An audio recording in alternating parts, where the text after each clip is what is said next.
one of the advantages we really have against just legacy email validation is most vendors in this space don't connect to email accounts. They're siloed to the server side, which is running SMTP checks only. Whereas what we do is we connect to every user's real B2B inbox, and we're able to see their prospecting, see email traffic. Do they have a history of spam blocking email outreach? And that basically means Allegro is able to establish not just if a contact's valid, but if they're highly risky to send an outbound email to or not. What's up, folks? Welcome to episode 164 of the Humans of Martech podcast. Today we're joined by Ruari Baker, co-founder and CEO of Allegrow. In this episode, we cover why open rates died in 2021 and marketers need to get over it, why your email platform is underreporting the actual number of spam complaints, how to resurrect an email domain after a deliverability disaster, why email validation isn't enough anymore. You need to risk score every recipient, and how to create a sunset policy for your email contacts. All that and a bunch more stuff after a super quick word from two of our awesome partners. This episode is brought to you by our friends at Census. You probably have over 15 tools in your marketing tech stack, but how many of them have the full picture of your customer's journey? Census is the universal data layer in your stack. It unifies and cleans data from all your sources and makes it available for any app to use. Census makes it super easy to unify and standardize customer data, then enrich and enhance it, like running deduplication, cleaning, scoring, and routing workflows, and then sync and activate that data across all of your tools so you can actually do something with it. For marketers and data teams that work together to power big campaigns, it's so refreshing to work from a reliable source of truth. Don't just take my word for it though. Census is loved by awesome companies like HubSpot, Perplexity, Canva, Clay, Notion, and many more. Check them out at getcensus.com and tell them we sent you. Ruari, thanks so much for your time today. Really pumped to chat. Thanks for having me, Phil. Great to chat with you guys too. I think that you'll agree email deliverability is very misunderstood and usually an overlooked area of growth and sales teams. I'm excited to have a deep conversation with you about deliverability today. I know Daryl has a background in deliverability as well. Lots of folks spend so much time and money on fancy things like AI automation and ML propensity models, personalization for emails. But if messages don't actually reach the inbox, people are wasting a ton of effort and time. So let's take a dive in email deliverability. Cool. Let's do it. I've geeked out about email deliverability for years, using different platforms, and you get little codes back, like 0, 1 or zeros. I forget what the codes were, but there's always it always tries to guess what's happening, and I love to nerd out about it. But I think the first topic we want to talk about, Ruari, is HTML versus text. And my theory has always been, and I'd love to hear your thoughts, that text is always going to perform better just because of the mechanics of it, and also just because of the simplicity of it. It's already mobile friendly and everything like that. So, is that what you think too? Or what's your whole take on HTML versus text emails? Sure. So I think the first logical aspect to consider is, are you trying to give the impression that the email was actually written individually by the sender and then sent to the recipient, right? Because if you're using HTML, obviously that illusion is very quickly destroyed, right? We don't render HTML emails in our drafts and then send them off to people. So as a general rule, and it depends on the context a little as well, right? Are we talking about an outbound sender and a salesperson, or are we talking about purely a marketer? So as a general rule for outbound on the sales side of things, you should almost always be using plain text. Whereas emails to subscribers can use the HTML option or rich HTML as an option, because sometimes inbound marketers are looking for click-throughs. So specifically, it's going to depend, right, on those different approaches. But on the point of how rich HTML impacts deliverability, they are still more associated with marketing emails, exactly because of what you said. The complexity, the images, the aspects in them that have more links all indicate more risk, but just look like all the other promotion emails that get sent. So I think that's important to consider, but the main argument for marketers using HTML, because they will still use rich HTML sometimes, is when they have a really large list of subscribers and they're looking to surface people that have intent via click-throughs. It can still be useful in that use case. Or, of course, in an e-commerce use case, which is one of the biggest segments of email senders in the world. If you're in e-commerce, you're going to get more engagement when people can literally see the product in rich HTML. That surfaces the demand from the consumer. So it does depend on the use case. You can't just simply say, I mean, I am very much focused on the deliverability. So it's easy for me to say, always plain text. That's better. But the Mm. reality is there are still good business reasons for using rich HTML, and that's why it is such a popular way to send emails from a marketing perspective. So my advice is Yeah. more nuanced. I would say if you are going to use rich HTML, because one of those points I mentioned really does apply to you as a marketer and it's an opt-in list, then there's a few things to consider to just make sure you keep deliverability in check and keep hitting the primary inbox. The first is you want to make sure you're running your entire list every 30 days to remove invalid contacts, to keep bounce rate Mm. low, and to remove potential spam trap subscriptions to the list. Then I would actually occasionally still use plain text emails. So let's say most of your emails are predominantly rich HTML. I think you should still use plain text at certain points in the subscriber journey to cut through the promotions folder and hopefully get you inside the primary inbox regularly, which helps your future messages land there as well.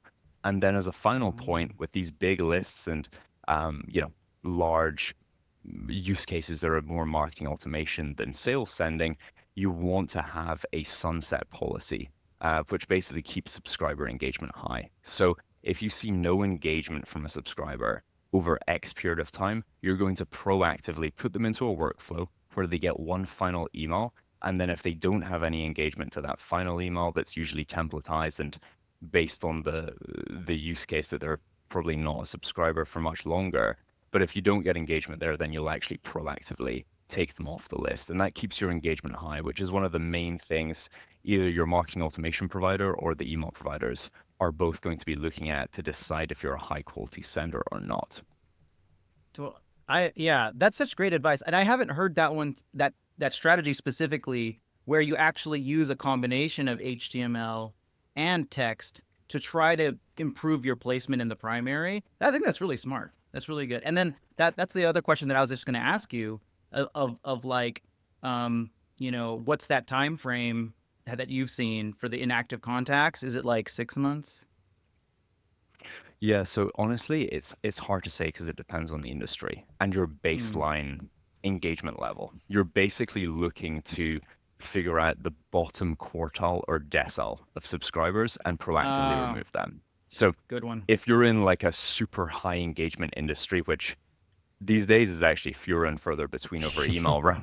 Because everyone's pretty overloaded. But if you just have a super high quality list, that bar is going to be different to someone who, let's say you're in something that people don't find particularly sexy, like compliance. You know, they may see generally very, very low subscriber engagement. And what they really do care about, though, is that once or twice per year where someone has a lot of engagement because they have their SOC 2 audit coming up. You know, that's going to be a very different bar.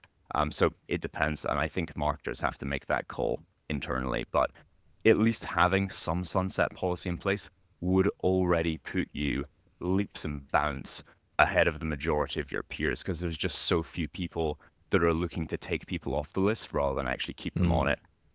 Yeah, so true. Everyone's impressed by the total number in the database, but pruning and looking at people that haven't opened an email in the last like 6 newsletters that you sent, like this person either has already put you in a folder somewhere or they haven't engaged enough with them and they're landing in one of their folders, hopefully not spam. But you called out the promo tab there a few times. I think that's a really interesting component of this debate between text and HTML because in my experience, like a lot of it's B2B, short stint in B2C also. But the second that you have like 3 or 4 images in your email, you are destined for the promos tab. Like your chances of reaching the primary inbox when you have a couple of images in there or multiple links, like you're telling Google that you're sending a newsletter and you don't belong in the primary tab. And so that's like the debate we have with like a lot of times when I was in house and like text versus HTML. I think like 9 out of 10 times that we would test it, like splitting the list in two and then comparing click-through rates between HTML and text, even though the click-through rate, the total raw number of people was always bigger when it was text. Like people were just more interested in the HTML emails that had images. Like you said, like when I was at WordPress, like we were showcasing different types of websites and it was such a visual way to get people re-engaged. So it's often the debate on just like, does it really matter if your email is beautiful? If no one's going to see it, if it's going to land in the promo tab, who gives a shit how beautiful the images are in your email? People aren't going to be like able to click on it because it's not going to get the eyeballs you need on it. So that's like an interesting layer on the debate there, right? It's so true, and I think the pragmatic conclusion we've come to most times is you can have your cake and eat it. You know, I don't believe that sending HTML emails for the wrong use case will kill your deliverability, by the way. So let's just say that as a preface, right? If you're an outbound sales team and you think you're gonna not get spam reports when you send prospecting emails as rich HTML, you're crazy. So assuming this is an opt-in use case, right, as a first prerequisite, where people do expect newsletter style emails. So there shouldn't be depending on the content, there shouldn't be a huge spike in spam reports on HTML versus plain text for a subscriber-based use case. But so what we've said to people as a pragmatic solution is you can probably do both, right? I think trying to incorporate some plain text elements, maybe once per quarter, you have a send that is plain text rather than just always rich HTML, should help you cut through some of those filters and get to the harder to reach inboxes. But you're right. It's usually when we think about it, the primary inbox is the gold standard, right? That's the very best you can ever get is landing there. Then one step below that are promotions folders, social updates folders. These folders that are still technically in the Google interface in the inbox, they're just not displayed in a preferential manner compared to the primary inbox. Then the really below the line worst place to be is actually landing in the spam folder. And that's usually when there's been repeated bad behavior, repeated errors, repeated spam traps getting hit, lots of unsubscribes and lots of spam reports. Is when you end up starting to land there. There's a lot of confusion and misinformation about email metrics and being able to see what email performs better than others. And knowing which ones to trust nowadays is pretty tricky. Like Apple's mail privacy protection in 2021 artificially inflated opens by automatically loading email content and pixels. The same year, iOS update introduced like proxy servers that preloaded emails. Gmail has an image caching system that's affecting pixel track and accuracy.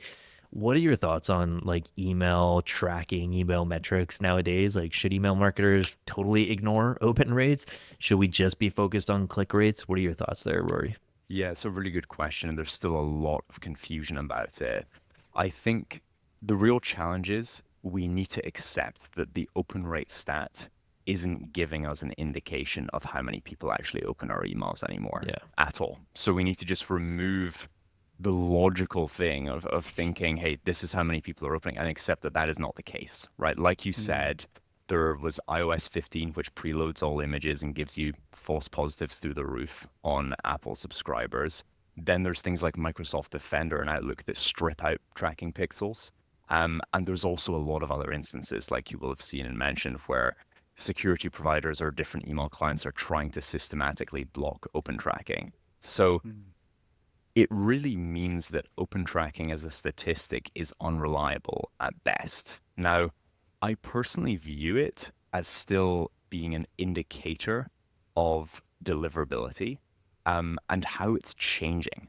So we don't have it enabled for our outbound campaigns at Allegro, and we don't advise people should have it enabled for that. But we do always have it enabled for deals that are in the pipeline. And there's some good reasons why. So to zero in on a few of those, when we talk about using it as an indicator, well, we know it's not a real indication of how many people are opening our emails. But if we do see that we have a 50% quote unquote open rate, right? But then in a certain campaign or over a certain period of time, that drops to 25%, you'd still expect there's been a change in deliverability or engagement. So it still holds some value, assuming that there isn't a quantum shift in how it's being calculated over that period, right? So basically what you're saying is I accept it's not correct, it's always wrong, but it's probably wrong week over week. It's probably wrong by the same degree. So if I see big changes, it tells me, it gives me a little bit more leading data about the emails. Because you talked about, should we just look at clicks? Well, unfortunately, we don't get lots of clicks as marketers some of the time, right? Because maybe you've never had a 10% click rate ever on an email campaign. I've heard that from teams all the time. So are they meant to debate the differences between 0.1 and 0.3% click rate? I mean, it's just not going to be enough data on some campaigns to always have leading indicators of change. So it can still be useful. Now, to talk about the use case we mentioned of when someone is subscribed or when they're in the deal process, where does open rate have value? Well, we always have it turned on for our campaigns when someone's a subscriber or when they've come to us and they said, hey, we're interested in the solution and we're going back and forward over emails with questions. The reason for that is it gives us really valuable intent data. Like we said, it's not going to give us valuable intent data all the time because there's going to be some blocking and there's going to be some false positives. But if I was speaking with a company 3 months ago and like what happens on at least half of the deals in the pipeline, it didn't close, but then 6 months down the line, I see a bunch of open activity on those old messages. That tells our team, hey, let's prioritize calling this person. Let's prioritize reaching out to them and seeing if we can help them and bring them back into the deal process. That's just one example that's super specific to our B2B SaaS use case. But there's a bunch of examples of how you could do that as an inbound marketer in other areas of the business, I'm sure. So we should be more focused on click rates. We should always track our spam rate as well as a good center for truth on deliverability.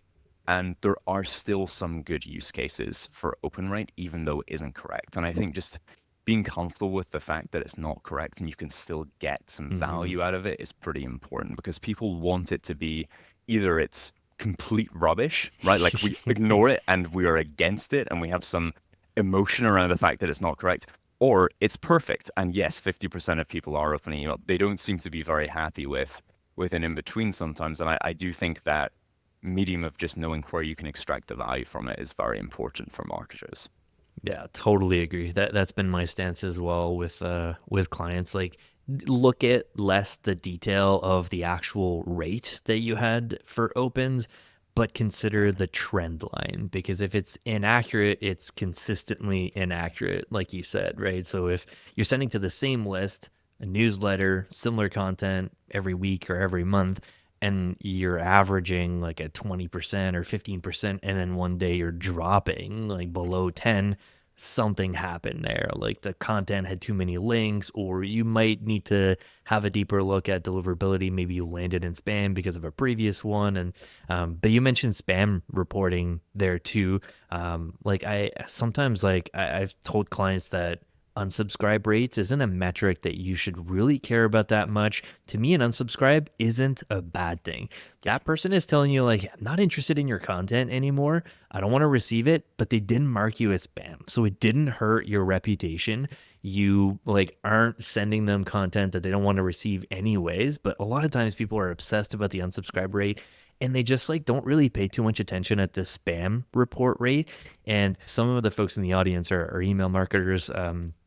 If we're talking about deliverability and live in the email automation world and a marketing automation platform, the spam reporting number that you see in there, it's not a full picture, right? The number of actual spam complaints that the marketing automation platform receives is a fraction of the actual number. Google doesn't send that number, right? You need to have a Postmaster account to monitor that. So what advice do you have for email marketers, marketing teams to track the true number of spam complaints? Yeah. And the challenge is you're not going to get a conclusive number because Yeah. email providers have a vested interest in protecting people's privacy and not saying, hey, Phil reported you yesterday. They don't want that data to get out. They do want you to know, and we do want you to know, have you gone from getting a very low number of spam reports to all of a sudden getting a very high number? So, but the thing we have to get past first that's really important, and you mentioned it there, Phil, is in your marketing automation system, the spam report number that you're seeing is the number of people who use the unsubscribe functionality that your newsletter, that your marketing system has, and said they thought it was spam. Most often, it isn't the number of people that actually manually reported the email as spam. So there's a few different data points. What we do at Allegro is we monitor and measure on average from the traffic that we're sending as tests, how often is it automatically landing in spam? And what you'll find is when you get high spam reports in the real world, that automatic spam placement also jumps up. So that's one way you can get a really good telltale sign of understanding is this content or is my changes that I've made to my campaigns recently producing spam reports. You can also use a free tool like Google Postmaster tools, right? Where they'll show you on a percentage basis, are you getting a significant degree of spam reports? How is that changing over time?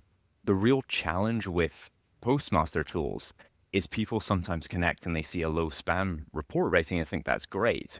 But what they don't realize is, well, if your messages are already landing in spam, you can't get reported.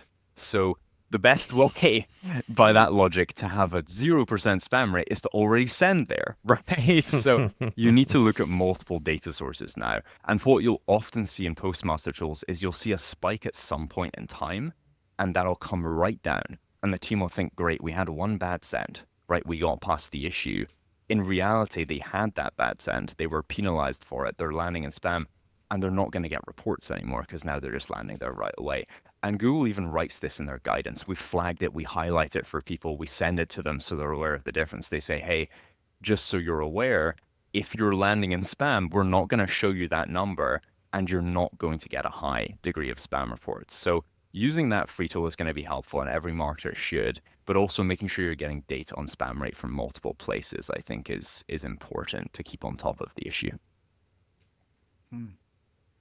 Gotcha. And are most of like the customers that you serve, are most of them running this outbound motion? Like not too many will be, let's say, newsletter businesses or, people doing,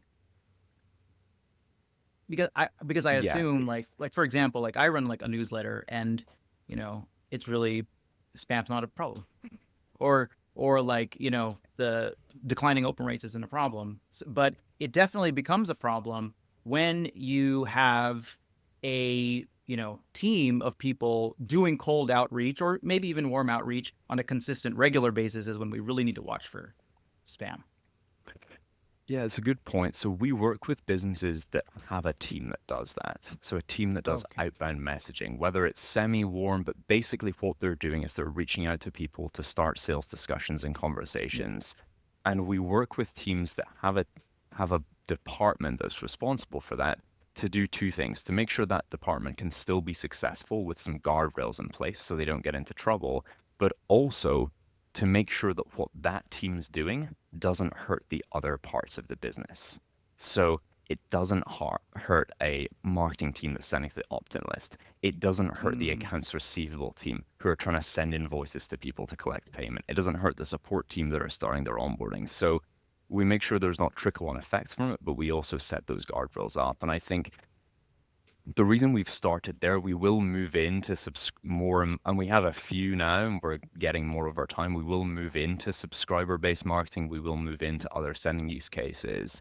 But the real reason we started there is that's the highest risk form of sending you can ever find, is the outbound sending. It's a list of people that didn't do double opt-in, basically. If they haven't specifically said they want to hear from you, it's a high-risk list. So we start there just because that seems the most obvious place where there's the most issues that we can come in and fix right away. This episode is brought to you by our friends at Knack. I have the amazing pleasure of chatting with some of the greatest minds in marketing operations, Well, you'd be shocked at how many of them have the same issues when it comes to their campaign creation process. They're dealing with things like scaling, personalization, keeping assets on brand, render testing emails, working in rigid templates, and worst of all, having to hand code emails. But many of the leaders in the space are using Knack to eliminate these headaches. Knack is a no-code email and landing page creation platform that covers initial campaign requests right until the sync to your marketing automation platform. Knack improves the whole campaign creation process by bringing the building, optimization, testing, collaboration, and also translation functions all in a single spot. So you don't have to jump around and coordinate feedback between a bunch of different people or wait on developers for very simple edits. Because at the end of the day, marketing ops folks want to focus on process and efficiency. Marketers want to focus on creativity, and Knack makes sure you get both and then some. Check them out at knack.com. That's KNAK, and tell them we sent you. I think for marketers, there's still that like use case of working with the sales team having like a quota and like numbers are down, and they go to the marketer and they're just like, we need to reheat our list of cold leads. And I want to find a list of people that like they haven't like come back to our site in the last 6 months, haven't opened an email in the last 3 months. Like your initial advice is like, take those people off your list. But salespeople love to work with email marketers and ask them to reheat cold leads as like a campaign or whatever. So that's like the use case from a marketing perspective. But even though like you don't do outbound and you have a newsletter list and people double opted in, like maybe you've been running it for 5 years, people forget. Like sometimes you'll land in the promo tab, they don't open. And then one day it's actually landing in their primary inbox. They open it and they're just like, who the hell is Phil from Humans of Martech? I don't remember signing up for this shit. Like, how did he get in my inbox? Boom, spam report. People are just like trigger happy. It's so easy to report from spam now. And if you only have like a 1,000 people in your distribution list that are at Gmail personal addresses, and you have one person marking you as spam, like with Google's new guidelines, like you're getting into trouble now. And if that happens a couple of times, you see your reputation dropping. And so like, even though we're not doing outbound all the time for some use cases in marketing, you can get into like issues where, most email marketers listening right now maybe have been in those shoes there.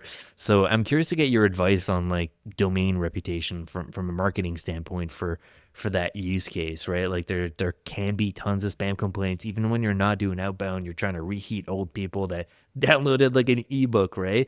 Postmaster says your reputation is like gone to medium or gone to bad. What do you do in those cases, Rory? Like, what's your advice? Like, do you go all hands on deck? You try to like reheat your most engaged subscribers with your best content, try to repair that specific domain. Do you set up a new subdomain or a new domain? Like, what do you do when your rep goes bad? Yeah, so it's a good question. And yeah, we do pick up with people when they feel like they have an issue. We're not in the persuasion business of trying to say, hey, we think you have a problem, you might not be. It's really when people are saying, right, we've messed up here. Yeah, please help. Or we're so worried that something's going to go wrong with this risky process that we need something in place to fix it. So what we would do in that situation, the domain's been burnt for the example you outlined. If they hit an old list, it was a bad list, they've seen something's gone wrong in Postmaster tools, the first step is you always have to bring the automated volume right down. And it's not the answer people want to hear. They want to hear there's a hack, there's a workaround. The reality is you have to bring the volume right down to repair the domain. So we should at least see top level volume from the company at half its previous level. And the majority of that volume that's still there needs to be inbound emails. It needs to be general business emails, not sales or marketing outreach as a starting point. Now, we would advise, it depends on what you already had in place, and we can jump into that in a little bit, but we would advise creating a new subdomain. So not the domain or not a domain that you expect to burn through is really what's an important thing to remember here. A lot of people think they can kind of wipe the slate clean, move on, and just change around. It's going to be a subdomain with our strategy that you use for all your promotional efforts moving forward. And this is, of course, assuming that the domain you just burnt was the core domain, right? If you were already on a subdomain, then we're not going to say change it out and start again. We're going to say, let's fix the one that's already in place and make that better. Then You begin a process of essentially, if it is a new subdomain, warming that subdomain and getting it ready to send promotional emails, where over the course of 30 to 60 days, you're gradually increasing volume and you're hitting your most engaged subscribers first and highest quality leads, and then steadily introducing the rest of the list. But the one thing you need to do very, very differently with this campaign, which we're going to help with, is you need to make sure all the contacts that enter it go through a system that risk analyzes each email contact to make sure you're not adding those bad contacts again. You're not adding more invalids. You're not adding spam traps accidentally, and you're going to catch them before you send the email and see the bounce back come through. Then with that in place, if the content is good and you have those guardrails up and you keep using them, you shouldn't have problems moving forward. And the domain that you used previously should organically recover to the level of reputation that it was at before, assuming that the risky traffic on it doesn't continue, right? And how do you Gotcha. do Yeah, how that's how do great you do advice. that? Like, how do you do the risk analysis? Is it based on if those specific contacts, like what characteristics have they reported spam before? Do you like look at like an external data, like your own data, or like how do you generate that risk, like identify the risky contacts?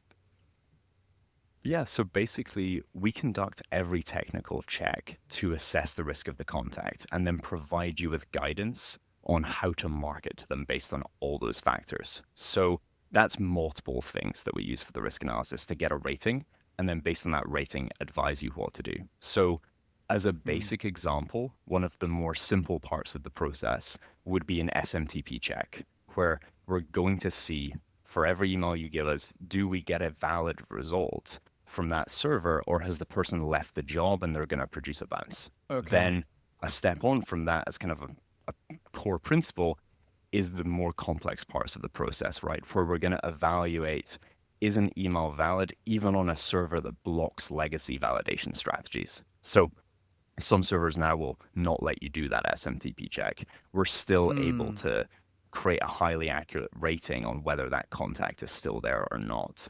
Or do they have a history of spam blocking email outreach? Because we connect to B2B emails, we can get that data. We can get that data set too. So one of the advantages we really have against just legacy email validation is most vendors in this space don't connect to email accounts. They're siloed to the server side, which is running SMTP checks only. Whereas what we do is we connect to every user's real B2B inbox, and we're able to see their prospecting, see email traffic every day across millions of data points. And that basically means Allegro is able to establish not just if a contact's valid, but if they're highly risky to send an outbound email to or not. Hmm. Very cool. Interesting. Definitely important stuff that, I think a lot of marketers on the email side are familiar with like email validation tools. Like those have been around forever, but I feel like you're taking that a step further with this safety net. Even trying to like predict like how potentially risky someone might be for your deliverability. I wanted to ask you about seed testing though, because I feel like this is an important part of the conversation. Most email marketers at some point will get a question from not a non-technical person, but someone that doesn't know anything about email deliverability, and they're just going to be like, "Hey, dear email marketer, what's our inboxing rate right now? What's our spam percentage rate?" And a lot of folks default to seed testing as a way Mhm. to measure inbox placements, but the seed list isn't your recipient list, right? The data you're getting about inbox placement is not super meaningful because you're taking that data and then you're sending it out to your own list. And oftentimes the seed lists are inactive emails that are verified and people aren't really using them. Allegro does this differently though, right? Like you guys don't use seed lists, you use real verified email accounts. You have this like network. Walk us through how Allegro is doing this. Yeah, exactly. So what you said there is the typical process people run. So they go online, they find a free tester of some sort, and they send emails to these seed accounts. The problem is, to be really explicit about it, those inboxes that the message gets sent to for seed testing are fake, or they aren't actively managed, or they're not even on the same email provider as your recipient list, right? They're server managed emails by the vendor that's doing the free testing, which means they don't have active spam filters on them anyway. They're just going to receive emails. But what we do at Allegro that's very different is every user that joins Allegro becomes a member of the network. And that means there's real B2B inboxes that are getting used every day for work, some of which are publicly traded companies. And we automatically send the test emails from your inbox to those other members. And the software checks where your email initially landed automatically. And because these are real emails with their real, enterprise Microsoft accounts, their real G Suite accounts, their real workplace accounts, we get a much more realistic measure of email health. And the really important part people forget is it's not a static test. So you can't run it once, get a result back that says, okay, I'm 90% sender reputation good and move on. It's really similar to what we talked about with the open rate. You're interested in the change and the direction, not just the top level number. So we'll rerun that test automatically for you every day with more contacts and tell you this is how it's changing over time, which is much more valuable than just a top level number for someone that wants to track their sender reputation or their email health in general. Yeah, such a different way to think about inbox placement. And like I think something that you guys help a lot with also is like improving that reputation. Like you're giving users data on that inboxing rate, but you also have mechanisms or algorithms. Walk us through it. Like, how are you actually also able to improve the signals that you're sending to the mailbox providers that like this is a legit sender? You're taking it out of the spam box, like engaging with it, replying to it. Like you're doing more than just providing an inbox placement percentage, right? Yeah, for sure. I mean, the main thing we do nowadays is we essentially look at the data that the customer has and we tell them these are the safest contacts to reach out to. And we show them when they're having issues with their score. So that means looking at their list and saying, hey, these are risky contacts like spam traps, or these are invalid emails, or people that have a high risk of being a spam reporter. But the central functionality you talked about, where it provides a lot of value for bigger teams, is we don't just say, this is your spam rate and this is the top level number. We actually tell you this is where the problem's happening because we know with outbound teams you're going to have an issue at some point. We can actually isolate it down to the rep that's causing the problem. So let's say I'm a sales manager and I have a team of 50 reps. Usually once per quarter, there's anywhere from 2 to 3 reps that really push the envelope with email activity. We can see their spam rate separately from everyone else. So we'll isolate that issue, notify the admin, and help them fix the problem together. Essentially, that's our approach. Yeah, we all know the sales rep that goes rogue and tries to go above and beyond and maybe gets a list from a shady place somewhere and affects the reputation for the domain for all the rest of the sales team there. Yeah, I like how you're kind of avoiding that. I want to ask you like a bit of a polarizing question here because like for sales teams and outbound like deliverability, it's key. Like we just got to do it. Like yeah, maybe some people consider outbound spam, but like, cool. Most people that consider that aren't people that have had to do it in their day to day, right? Like, I empathize a lot with the sales team. I worked in that world. I also worked in the world where you didn't need outbound and like it wasn't a thing. And you could say, like, oh, outbound is spam. Like, cool, whatever. There's like a happy medium somewhere in there. But I think a lot of email marketers will land in the side of the debate where they think warm-up vendors like Allegro are like not really like a bit polarized, right? Like lots of people in that email deliverability space have a negative perception of inbox placement tool and often see them as something that spammers are using, right? Like if spammers are using these tools, why would I use these tools also? I've personally used Allegro at previous companies and also recommended it for people that I consult with. Like I know the value that Allegro brings, but part of me still feels like it's a bit too good to be true. Like, is it like a bit like gaming the system sometimes? I'm just curious to get your take on like, what is your how do you like react to those objections from people that are just like not used to using those type of tools?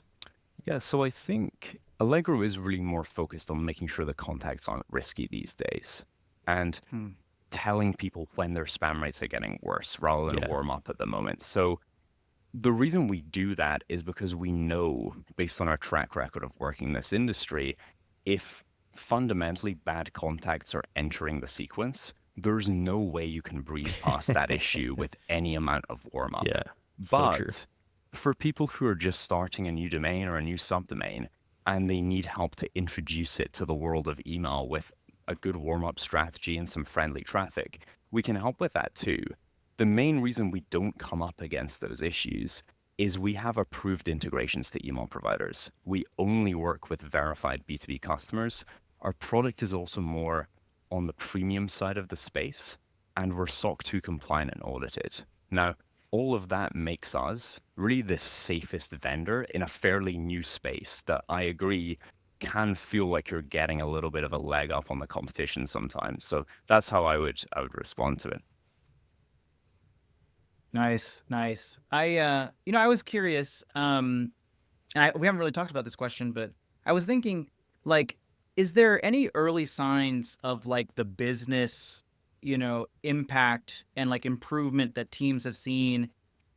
Or is it too early? Like I guess I'm wondering, like, is does your solution like really help that people that are in trouble, or for the average company, can they help them what kind of level up? And if so, like what kind of, any tangible things that we can kind of expect in terms of improvement, um, conversion rates, engagement, or how do you think about that? Yeah, it's a really good question. It manifests differently in each company, but the first thing we see is really the number of risky emails we're stopping for the business because we connect to their sales engagement platform or we take their lists. And the very first thing they can see, and by the way, we do this on day one with companies now. So they come in, day one, we show them how to upload their list, and then immediately they can see this is the number of risky contacts that I'm avoiding now by using Allegro as a system. So that's the first thing we see. And the way that plays out across the course of a year for a publicly traded company we work with, that this case study should be dropping by the time we film. So hopefully there's a nice logo to the name, a nice logo to the stat by the time it's coming out. But for one of those businesses that we work with, over the course of a year, that meant there was 70,000 bad emails that didn't get sent by the sales team. So it's really common for businesses that are quite developed to think, oh, well, we wouldn't have that issues because we use the best Mm, data providers in the world, or we mm. wouldn't have that problem because we're very, very targeted. When the system for checking them isn't automated and consistent, you'd just be surprised what slipped through the cracks, right? So that's the first thing businesses see. Then the next thing they look for are twofold. So they look to basically eliminate the reports they're hearing from their team that emails are landing in spam and they're getting ghosted by people. And usually they have an awareness that that's already a problem. So we look for that to be eliminated. But then finally, we usually see tangible impacts on engagement. So as an example, a business called WorkVivo that got acquired by Zoom Video Communications, they saw their reply rates on outbound emails triple after implementing Allegro on specifically their outbound traffic. So you can see, engagement increases as well as a result of using the solution. And then there's other businesses who see, 50% better reply rates as well as a result. It depends on the team, but we usually see, first of all, it's the contacts that are getting stopped, and then that trickles through to better engagement on the ones that are still being marketed to. Yeah. I think that's where the money is right there, especially. I mean, I think as Martech and like operations people, we know how valuable data hygiene is and how things like your sender score. And, to me, my eyes light up when you say stuff like, oh, 70,000 bad emails, that shouldn't have been sent, But I think for executives, their eyes light up a little slower when you say things like that. It's kind of like, oh, what does that mean? Like, did we avoid Yeah. did we avoid getting sued, or like what are you trying to say? But I think Did we that, lose business? Like, yeah, it's Yeah. harder to translate into like how it feels for them. And I think I see the solution as, number one, hey, if you're kind of like in this, almost panic state of the spam scores up and your deliverability is down, you're getting complaints from across the business, this is a great solution. I think on the other hand, if you can do things like improve reply rates, like that really would resonate with sales specifically, because nobody's replying to them, like such a small percentage. So if you're able to even increase that 2 times or like 50%, I think it's a worthwhile investment. Yeah, yeah, we see that all the time, and usually it's when teams have had a kind of a situation that's the final straw, Mm, that they will end up coming, and saying we need to make deliverability a priority. Like there was a customer we worked with, they sell an AI solution to banks to help them manage complaints better. And as part of their deal process, the person would get to the late stages before signing the contract in the deal process. And their head of product would send an email about the roadmap and similar use cases that they've delivered in the past that are kind of mirroring the scope of the person that's a prospect for them. And they realized that that email wasn't getting delivered successfully a lot of times. And it's costing them revenue, right? It's costing them Yeah. signed contracts because they Yeah. don't have the touch points they need to stay a priority for the prospect. So it's usually situations like that where executives light up a little more and realize the impact of the problem. But mm, most of the time, we're selling to people that know email very well and right. understand the implications of a reduced bounce rate and how that pulls through to revenue. Yeah, I think a lot of folks that work in email, like no email metrics, like the core principles of deliverability, but deliverability it's almost like its own unique practice associated to email. There are a lot of email marketers that build emails, they send emails, report on emails, but when it comes to like authentication and DMARC and DKIM, like you lose a lot of marketers really quickly. What's your advice for email marketers to like get a bit of a leg up on the technical side when it comes to deliverability? Is there like a content source that you think of mine? Like, is there a specific area they should think about first, like getting more familiar with Postmaster or like diving into authentication? Like, what are your thoughts there? Yeah, I think so. I think the reason a lot of the time marketers don't have as much of an awareness of like authentication protocols is sometimes they're delegating that to the email provider, right? To the marketing automation provider, and I'll do some of that for them.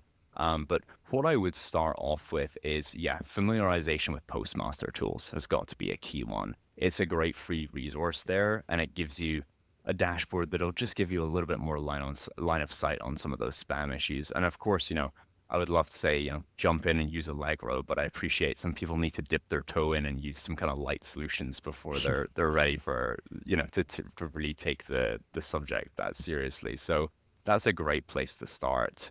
Um, and then I think doing a little research on subdomain structure is probably a good starting point as well, because if you have everything running on one domain and there's no hedging there, there's no segmentation of traffic, you're just putting a lot more of your eggs in one basket, and you don't have the prioritization that you would want for those really, really vital emails. So doing a bit of research, literally just on the top resources that are available in Google about this, is a great place to start.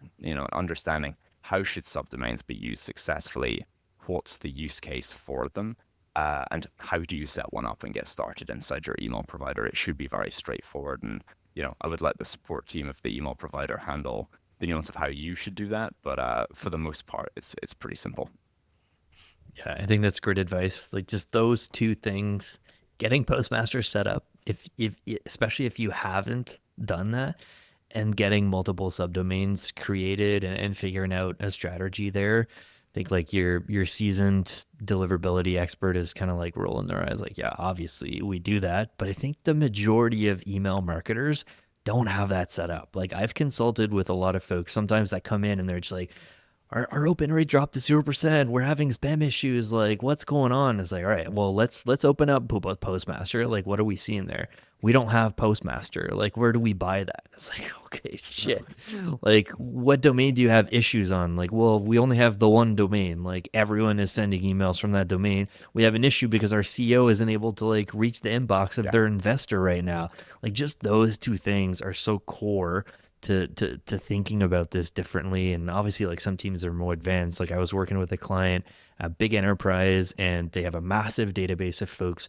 I think we have 100 plus subdomains set up for their email strategy, and we even created like a micro segmentation strategy for their newsletter list. It had Nice. a like ton of people in there, and like you said, there was people that are way more engaged than others. So we put people in 4 different quadrants, and those 4 quadrants have their own subdomain. And so we never affect the subdomain of like our most engaged subscribers with like that bottom quadrant. Like we don't even need to like print them out necessarily if that like subdomain gets really, really bad. So there's like so many fun things you can do with subdomain, but yeah, starting with those 2 gets really important. Yeah. And then data, of course, is a great starting point. So usually there's no governance around what contacts end up on the list and what contacts don't. So if it's fully opt-in, an easy first step would be double verification on the contacts, double opt-in, and that's usually built into most email providers. But if you're ever importing contacts from a different data source that isn't your own form fill, which a lot of people, I've chatted with them and they've said, no, it's all opt-in. And then you dig into the details and say, well, we were told this list was opt-in.